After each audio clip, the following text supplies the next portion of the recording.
النهارده الجمعة واكيد كل الناس عارفة ان احنا النهارده اجازة. طبعا احنا دلوقتي عند البيت يا جماعة وقلنا نطلع الكلاب اللي هنا نهواها شوية. عايزين نقول بسم الله ما شاء الله. دي مش دكر، دي بنوتة سمارة.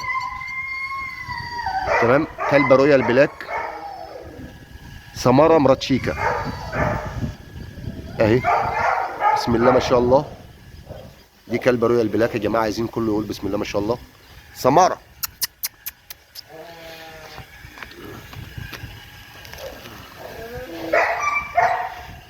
طبعا في الفترة الأخيرة ابتدت الناس تنتبه للكلاب الرويال بلاك، وكله عايز رويال بلاك وبيسأل عن الرويال بلاك في الجراوي.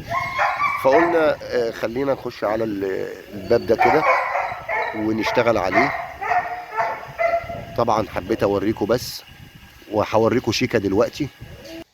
بصوا انا طالع نصور شيكا، لقيت ام نور مطلعه كورونا بالبشاميل وبواقي البيت للكلاب. هنا بقى يا جماعه طلعت اهوت عند الكلاب فوق. طبعا احنا حاطين هنا مجموعه وفي المزرعه مجموعه تانية. تمام، ادي شيكا.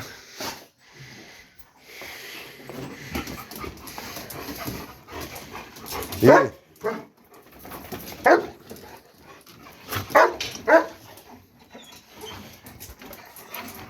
عايزين الناس تقول بسم الله ما شاء الله. شت.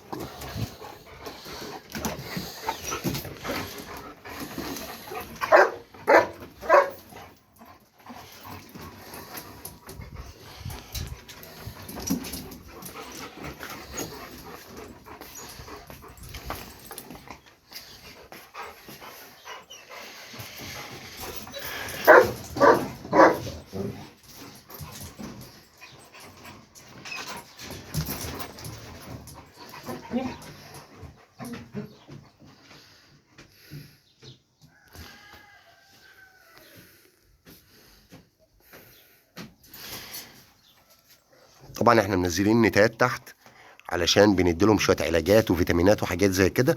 احنا بنشتغل نظام دوره علاجيه على الكلاب يا جماعه. يعني ايه دوره علاجيه؟ يعني كل يوم خميس بنمسك مجموعه من الكلاب بنحميهم بالاسم على فكره وبالرقم وبكل يعني كل حاجه لها بيانات.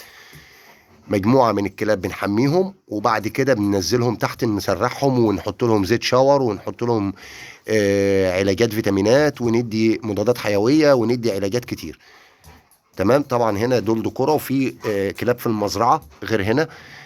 كل مكان فيه كلاب معينه، وبنبدا كمان نغير الاماكن. يعني ممكن ناخد كلب من هنا نوديه هناك، نجيب كلب مكانه تاني لتغيير جو، تغيير حاله نفسيه. تمام. زي ما احنا شايفين طبعا الكلاب هنا، في هنا مالينو وفي هناك مالينو. تمام. في هنا روتويلر، في هناك روتويلر، في هنا جيرمان وفي هناك جيرمان. بس طبعا بيبقى اختلافات بقى.